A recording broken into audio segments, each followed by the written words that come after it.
Thank you for joining us for episode number 5 of Niban This, the CocoTerra podcast. My name is Erin, and I will be your host today. If you are wondering what CocoTerra is, well, it is the brand behind the first ever fully automated tabletop chocolate maker.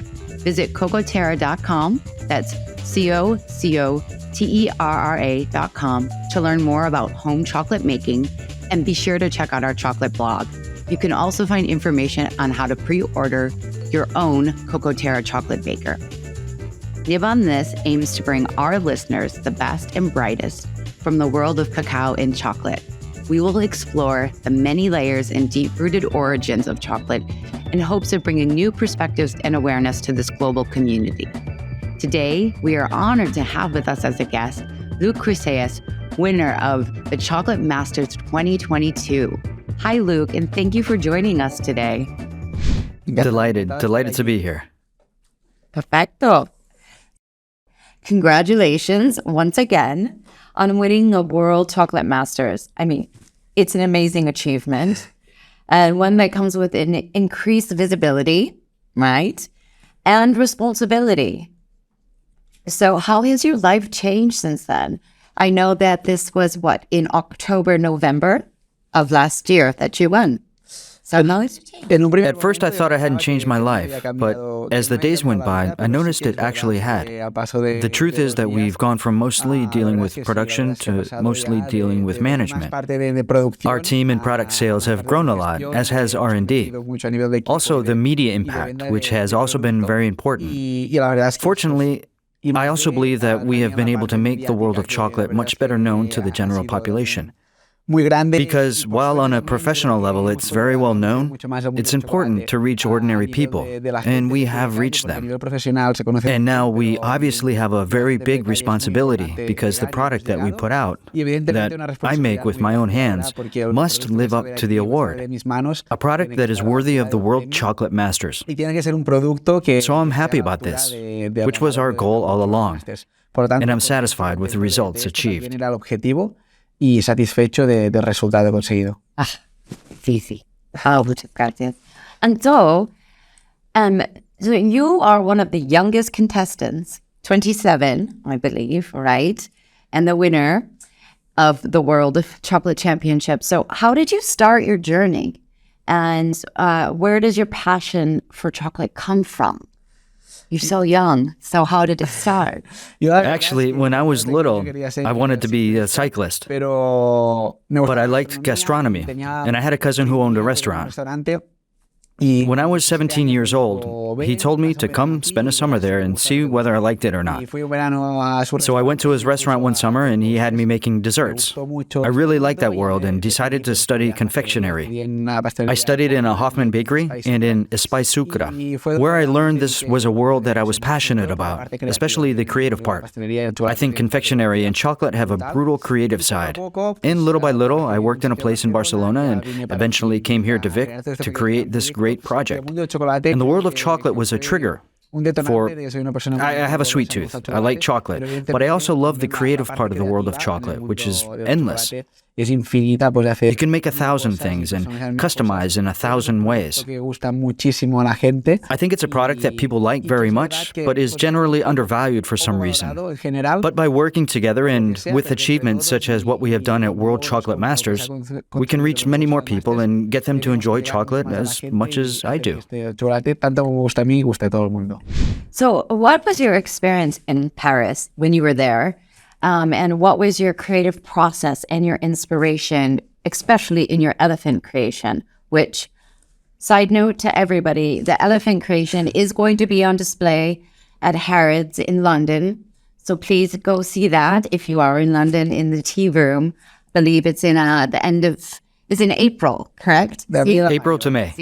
So, sorry, I just had to plug that in, but we would really love to know about your process because that was the first part of the competition, right, for the showroom piece. And For the creative process, I define the whole World Chocolate Masters with one word, and that word was team.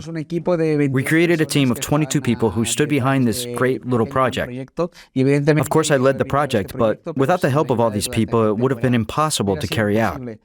We counted on people from the world of architecture, design, art, painting, and together we defined a concept that we wanted to represent in each and every one of the tests. There were 6 tests: large sculpture, small sculpture, dessert, bonbon, petite four, and snack. And I wanted there to be a common thread that tied them all together.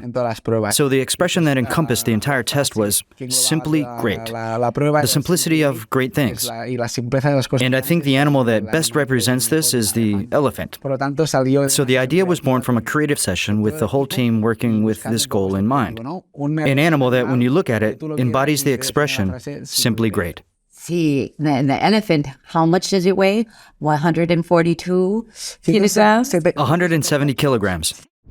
So, what types of chocolate and techniques do you use? Do you have any chocolate preferences or different types in your work in general? Within the world of chocolate, there are countless techniques, and luckily it's such a versatile world, you can easily come up with new techniques. Within the world of techniques, I obviously love the artistic part, making artistic pieces, and this encompasses many techniques, including tempering, painting, polishing, sculpting. I think sculpting is a highly traditional part that takes us back to the origins of the craft. And as for being a versatile world, in World Chocolate Masters, we presented a new technique for painting the chocolates using a stamp. You take a traditional method as simple as a stamp for making the chocolate molds, and you have a new technique. And so we contributed a bit to the world of chocolate. I think this is the goal of competitions, to contribute something. And in this case, we contributed a new technique. I know in one of your creations you used apple, and I know a lot of the judges were very surprised by like the different, like the use of how it was presented as well. So, yeah. Yes, totally. And also to try to force the mind a little at the creative level, to come up with techniques or ways to impress the jury. Sí, yes. So, so most of our guests on the podcast talk about cacao farming, right? And in sourcing, and are really fascinated by the whole process of growing the cacao tree because it's beautiful, right? And it's sacred. And so have you had the opportunity to experience this and to travel and to see some harvesting, and in what countries? Have you had that opportunity? Actually, no, because I'm still very young.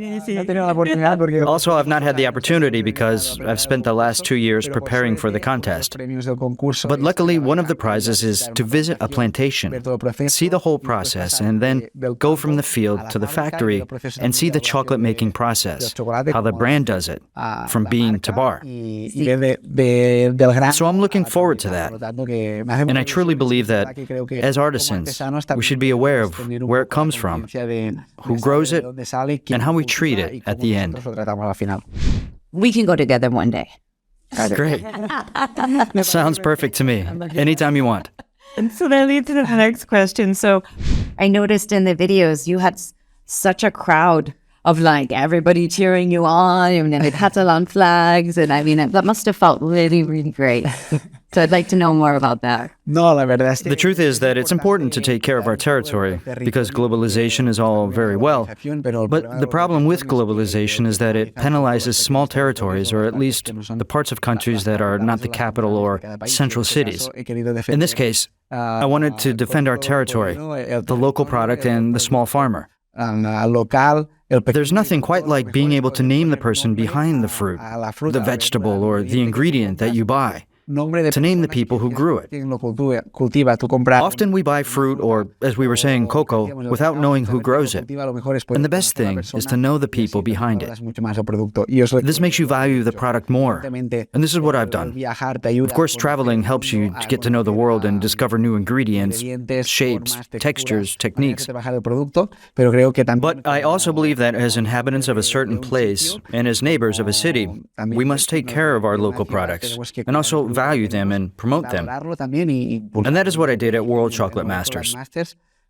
Using local products, I tried to find flavors that were recognizable to everyone, and I tried to ensure that each product, each taste, would easily be recognized by everybody. The jury had people from all over the world, so it had to appeal to an Asian, a European, an American. Everybody had to like it. So, what are your future plans? I mean, how are you planning to inspire the upcoming generations and pastry chefs? I mean, you're 27, and so you're already quite young. But your ideas are so innovative. And so what do you have planned for the future? The first thing is to be aware of what we have achieved, assimilate it, and manage it well. But this has been the first 2-3 months, and now it's time to think about the future. And the future for me is based on doing everything I can for the world of confectionery and chocolate, forcing my mind as I have tried to do for the contest, and of course to take advantage of what happened. If all goes well, at the end of this year, we're going to present our own brand of chocolates that will go on sale in physical stores in Spain, and then later online throughout Europe. I'm very excited about the launch, and it makes me very happy. And with this brand, I hope to achieve my main objective, which is to get people on the street to learn more about chocolate and how it works, what constitutes good chocolate and what doesn't. This is my main objective, to access the world of ordinary people and make them more familiar with good chocolate. Great. So we know technology is one of the pillars of change in the food industry. And, CocoTerra, it's the first food tech company where you can, produce chocolate within two hours or so at home. So I'd like to ask you, what innovations have impacted you over the past year? We know that you already use 3D technology and 3D printing in your process. And so what do you see, what will be next? What are we going to use next? I actually don't know. First of all, I'm very eager to see and try the CocoTerra machine, which I think will be an innovation that will contribute to the message I keep repeating and that I told you a moment ago, which is to reach ordinary people, to get them to know what is good chocolate and what is not, and how a good chocolate is produced. So I think this is the main message, and that technology will help us and make things easier for us. But I believe that the future of technology in the world of food is basic. It will help us make things much easier, help us achieve new textures. And I believe this is a path we are on, and we are already achieving new things, for instance, in the field of enzymes, which are being applied very well in food and chocolate.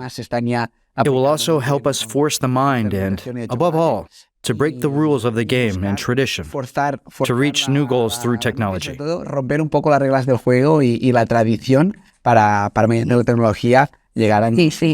See, the balance, much like the elephant with Always. the light in the dark, we went to... Keep the balance between tradition and technology while respecting both sides. What is your definition of sustainability? I know we've talked a lot about local sourcing and being here.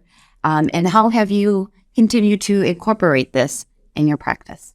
I believe sustainability is basically what we have already defined very well. That is, the perfect balance between what is organic, natural and traditional, in the future, and all the technology and tools that the 21st century has given us. Because the truth of the matter is that technology has come to a point of no return.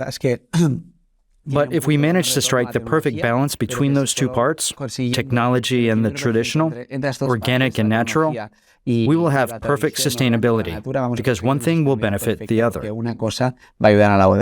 So, Lluc, we are very grateful and really honored for you to invite us here today and for your presence. And we hope, viewers, that you've enjoyed this as well. So be sure to follow us on social media. And if you have any questions or comments, we'd love to hear them. please put them below in the video. And for Lluc, we'll try to both answer them. And please leave them there. I mean, we'd love to hear from you. And once again, Lluc, thank you so much for letting us be